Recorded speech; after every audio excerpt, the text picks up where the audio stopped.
I'm not threatening you. Say one more word, and that's 30 days. 30 days. Hey, what's going on, guys? Welcome back to Sovereign Citizens Hall of Fame with your boy TP. Today, we are courtroom hopping into the courtroom of Judge Julie LaCost, and she has a sovereign citizen before her by the name of Drew Peltola for 2 appearances. And I want to see how Judge LaCost handles this case, and I also want to see what Mr. Drew has to say. So with that being said, guys, without further ado, let's go ahead and jump into these 2 proceedings. Good afternoon, Mr. Peltola. Can you hear me adequately? Yes, I can, Honor. How are you doing? Good, thank you. How are you today? Not too bad. Feeling a little rough, sore from being in a holding cell 3 days, but other than that, I'm okay. All right, let me call your matter so we're on the record, please. People of the state of Michigan versus Drew James Peltola, 247819SM. Mr. Peltola appears from the Dickinson County Jail. Counsel at first appearance is Abby Anderson, who appears via video Zoom. And the prosecution is not here today of their own choosing. Mr. Peltola, before we went on the record, indicated he could hear me adequately, and he was all right other than being sore from being in the holding cell for 3 days. In respect to the matter, then, Mr. Peltola, I do have an advice of rights here with your signature. I do see it looks like the copyright insignia. I know that we have discussed the issue of the sovereign citizen in the past. Mr. Peltola, can you tell me what your position is today, please, after telling me what your full legal name is, if you would?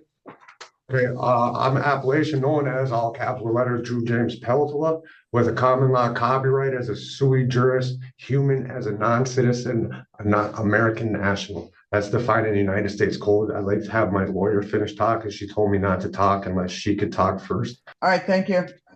Go ahead, Ms. Anderson.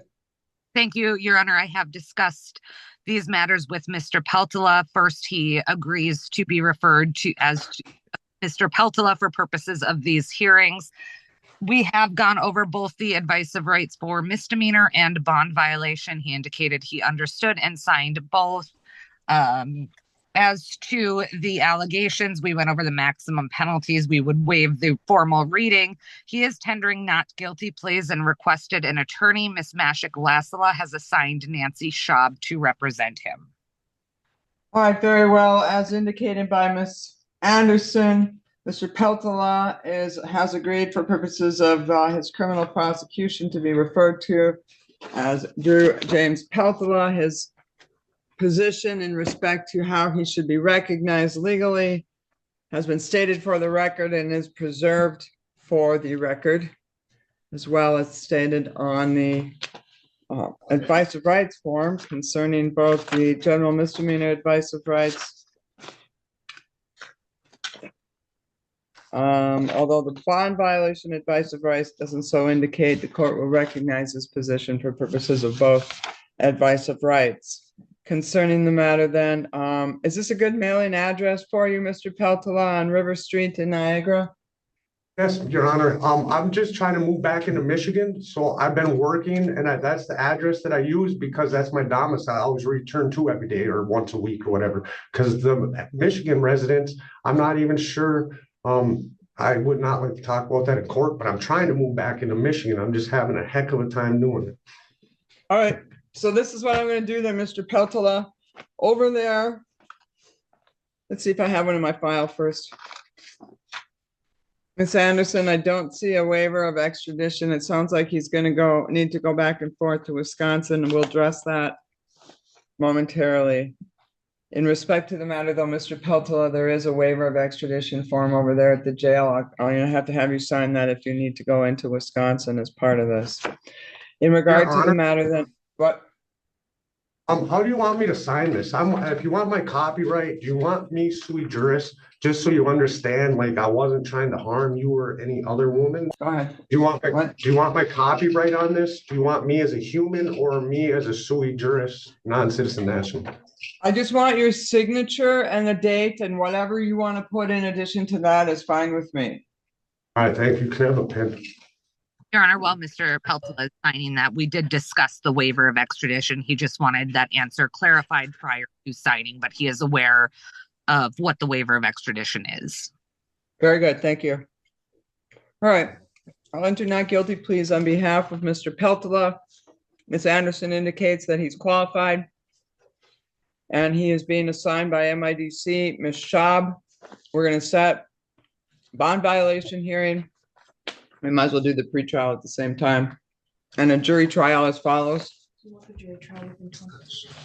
Yes, just to be safe. Okay.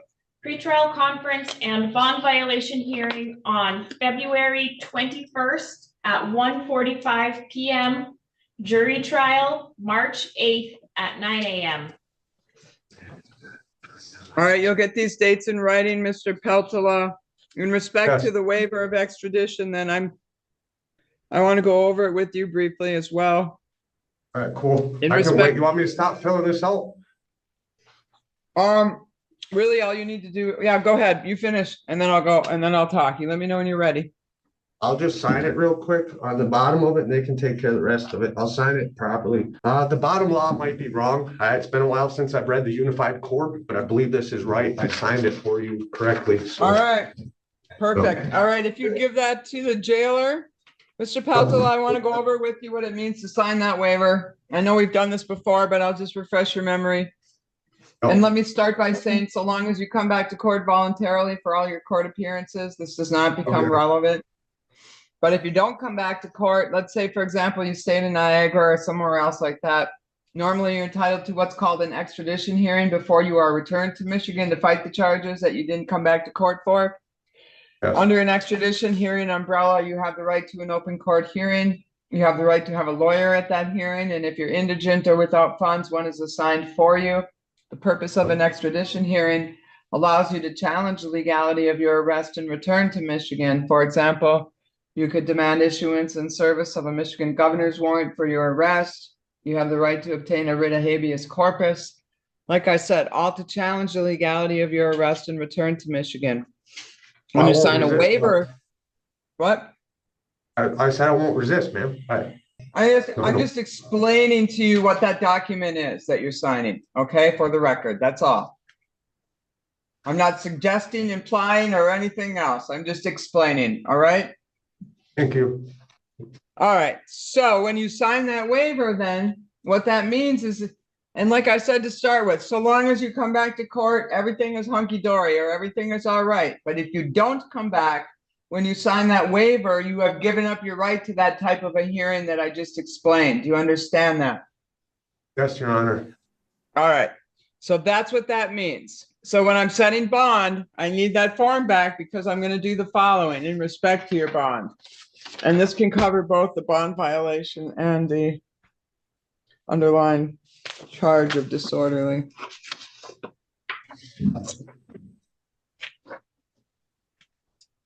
All right, first off, you must sign a waiver of extradition as a condition of your bond. So long as you do, you can go back and forth between Michigan and Wisconsin for residency, court appearances, family visitation. If it expands beyond that, talk to your lawyer first, okay? Yes, Your Honor. All right, you are not to purchase, possess, or consume alcohol or non-prescribed controlled substances. You must submit to random PBTs and drug screens as a condition of your release. Don't go into businesses that sell alcohol for use inside, such as bars and taverns. Do not engage in any assaultive, threatening, harassing, or intimidating behavior towards any person while you are on bond. All right, so you are in one of those unique positions, Mr. Peltola, where you have come before the court for your arraignment. Already behind you, or what you're being arraigned on, is both the underlying charge and a bond violation. So usually people will have an underlying charge and then whatever, week 2, 3 later, they come back with the bond violation. And when people are arraigned, I always give them a talk and tell them that if you come back with a bond violation, you're going to make it really hard for me to say, gee, I should let you back out into the community again. You, however, have not had that talk. You are having it today, and you are having it on both the underlying charge and the bond violation. So my pep talk is this, Mr. Peltola. I'm going to set the bond accordingly and give you the benefit of the doubt. But if you come back in here with another violation, I'm going to say, gee, Mr. Peltola, I had the talk with you and you went out and did the same thing I told you not to do. So I'm telling you, don't violate your bond and make me have a reason to keep you in custody pending resolution of your case. I'll set your bond right now at 1,000 PR. That's on both the bond violation and the underlying charge. They're going to let you back out, Mr. Peltola. Don't go back out and start drinking and do this again because, like I said, you'll leave me no choice. All right? Oh, Your Honor, honest to God, I'm not even on drugs anymore. I wasn't sick. The only reason. Hold on. Nope. I can see Miss Anderson almost doing cartwheels back there. She does not want you to talk until you have a chance to talk to your lawyer. Is that right, Miss Anderson? That is correct, Your Honor. Thank you. All right, Mr. Peltola, do you understand? She wants you to talk to your lawyer before you tell me anything, all right? Yes, I understand, Ms. LaCost, or Judge LaCost. Thank you, Mr. Peltola. We will see you soon. Your bond will come over, your writing dates, your lawyers. Make sure you call her when you get out and, you know, have a meeting with her. All right, Mr. Peltola? Yes, Your Honor. All right, anything else on this file then, Miss Anderson? No, thank you, Your Honor. All right, thank you. Have a good day, Mr. Peltola. You as well. Thank you. Well, guys, we've come to the end of the first proceeding, and I must say, Mr. Peltola, he's acting a little weird. I mean, if you really watch his movements, some of his facial expressions, even when he said to the judge that he wanted to make sure she knew that he wasn't trying to harm her or any other women, which he totally ignored, was kind of weird. But, you know, nonetheless, she gave him a bond. She gave him strict instructions on what it is that he needs to do and what not to do. And just a week later, guys, he is back in court or on Zoom before Judge LaCost. And you're going to be amazed at what it is that he has done in just a week's time. But let's go ahead and jump into this last proceeding. All right, people of the state of Michigan versus Drew James Peltola, files 247831 SM and file 247819 SM. Mr. Peltola appears from the Dickinson County Jail. The Counsel appellation known as Drew James Peltola appears before you as an Hold on. entity. Hold on a minute. Just let me make the appearances, then I'm going to give you the floor, okay? In regard to the matter, Nancy Schaub is here as both his counsel on the underlying file on 247819 SM, as well as the first bond violation. She's here as CAFA counsel on bond violation number 2 in this file, as well as a new file of 7831 SM. Kristen Cass is here on behalf of the prosecutor's office. Drew Peltola, I'm going to give you an opportunity now to say whatever you want to say. Go ahead. Ma'am, I was trying to get a ride to court this morning. This bond violation. Wait, sir. I don't want you to talk about the underlying charges. I wanted you to say whatever you wanted to say. I thought you started to say some sovereign citizen information that you wanted to make a record of. I am an American non-citizen national that's defined in the United States Code. And I do believe that underneath copyright, once my name is copyrighted through the Daily News, once I put that copyright on your paperwork, that's something called copyright impoundment. That means that under Erie Railroad versus Tompkins, the fictitious entity under due process of law does not apply to my sui juris living being. All right. Is there anything else you'd like to state for the record concerning this issue then, Mr. Peltola? No, there's not, Your Honor. I would just like to be released again on a PR bond. You have expedition charges. I'm asking the courts to please release me on a PR bond again, and I'll continue to abide by court rules and stay off of drugs and try to maintain my court dates. All right. In regard to the matter then, Mr. Peltola, I have an advice of rights and plea, and for the record, I will acknowledge your comments, your objections in respect to the court's jurisdiction and whatnot are noted for the record. All right, concerning the matter, then I have some concerns regarding Mr. Peltola. He seems to be on a spiral. This started with a disorderly drunk on February 4th in a public place. I saw him on February 5th. I set his bond terms. I saw him back on February 12th, with a .236 on a preliminary breath test. I set bond at that time on on the bond violation and the underlying. And the reason I told him then that I was going to give him the break is that normally I see people in between, they get arraigned, I give them the warning, and then they come back on a bond violation. He had not had the warning in between because he violated his bond so quickly that I saw him all at once. So I told Mr. Peltola at that time that I would set the bond at a 1,000 PR, but understand that if he came back again, he would leave me no opportunity or new choice. So here we are, not even a week later, on February 19th, stealing alcohol from the Norway Quick Stop, involving another bond violation as well as a new underlying charge that I'm free to assume is true for purposes of setting bond. So for purposes of setting bond today, then for the following reasons, and in regard to his Wisconsin matters, very serious matters, he's got 2 felonies pending in Brown County from 2023. The first one alleges possession of narcotic drugs, a felony, possession of a controlled substance on or near certain places with a modifier, carrying a concealed knife, possession of drug paraphernalia. That case has been pending through for quite some time. And he has a court date for a status conference scheduled for February 26th at 11 a.m. Then, so the date of this offense was filing date of 2/10 of 2023. He's got a filing date of March 15th of 2023 in Brown County, another felony alleging bail jumping as well as possession of drug paraphernalia. Likewise, that has a court date at the same date and the same time as the other pending felony. I think that is part of the other pending felony. They charge it as a separate offense, but It's a separate case. Total separate case, total separate charges, total separate bond, total separate court dates. This is file 23 CF 448. The first one is 23 CF 240. So in respect to the matter, my point being for purposes of setting bond, Mr. Peltola has some substance abuse issues going on. He's got numerous cases pending in Wisconsin as well as now here. In regard to the matter, Mr. Peltola, I'm going to direct you to talk to your lawyer. I'm setting bond concerning the new theft case. Then the conditions are going to be as follows.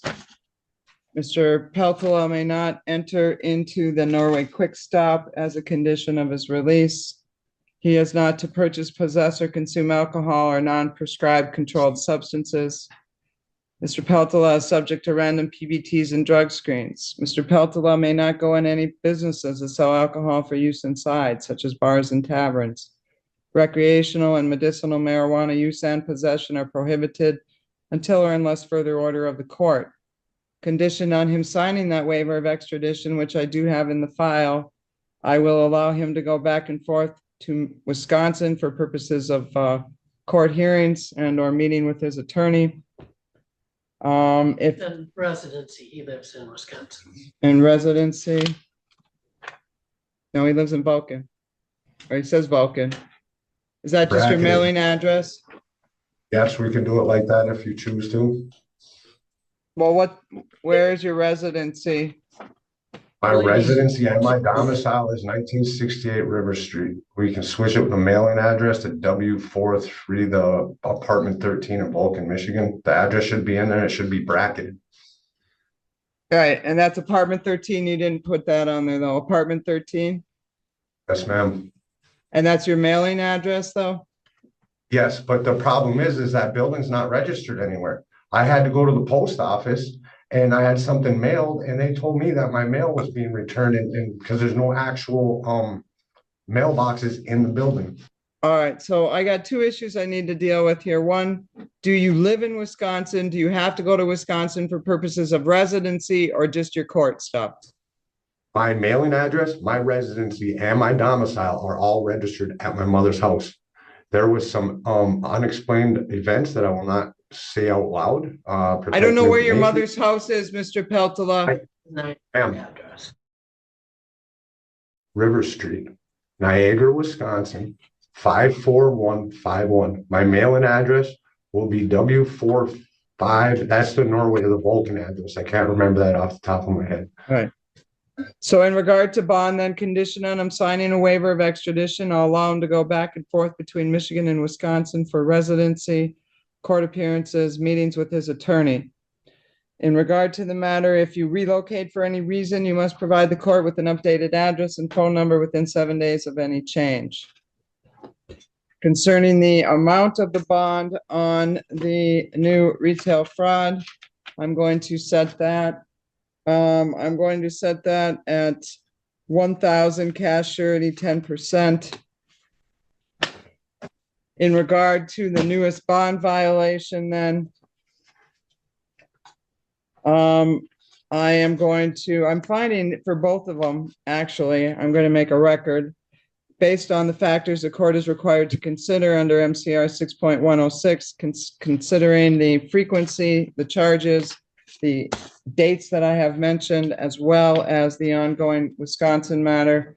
I am finding that to release him on a personal recognizance bond would not adequately ensure public safety. In regard to the bond violation, concerning the matter, then I am going to set the bond violation at 2,500 cash surety, 10%. So, Mr. Peltola, those bonds are set. If you get out, you make sure to get in touch with your lawyer. If you're in Can I say custody, something? she'll be in touch with you. You may. Yes. You know, I don't understand how I can tell you that I'm an American national and you can hold me in a county jail under bond, especially today when I was arrested on a larceny under $200. Somebody changed case prefixes and the warrant got dropped to a misdemeanor. And now you're still going to illegally hold me in a county jail under bond? All right, Mr. Peltola, I'm not going to argue with you. Your sovereign citizen has been noted for the record. In regard to the matter, you are under the order of the court. You're under the jurisdiction of the court. I decline to follow what your. Can I at least admit I was arrested on a larceny charge that was dropped through a case prefix, UN, all incoming evidence? Can I at least have you admit that in the court of law that you guys illegally kidnapped me again with a larceny through John Rod D. Clark, Norway Police Department? Can I just have you admit that once? No, Mr. Peltola, I don't even know what you're talking about. I will not admit that. Thank you to the jail. We are off the record on this matter. Well, guys, we've come to the end of this proceeding, and honestly, I don't have a whole lot to comment on when it comes to this particular proceeding. I mean, you saw all that was said and done. I mean, Judge LaCost, I think, handled the situation very well.